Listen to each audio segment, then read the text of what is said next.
İranda ilaxır çərşənbə ilə bağlı keçirilən mərasimlərdə ölənlərin sayı 19-a, xəsarət alanların sayı isə 5500 nəfərə çatıb.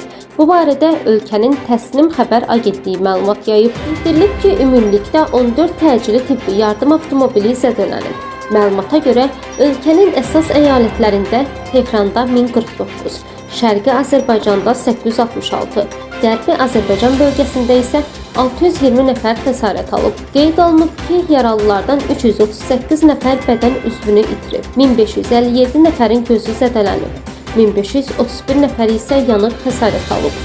Müşahidələrə görə xüsusilə uşaq və gənclər çərşənbə tonqalının üstündən tullanmaq, atəş fəşanlıq etmək və əldə düzəltmə partlayıcı fişənglər yandırmaq kimi hərəkətlər zamanı ehtiyatsızlığa yol verirlər. Qeyd edək ki, İranda Novruz martın 20-si cümə axşamı günü başlayır. Zəminət دیگه بوی زندگی نمیاد.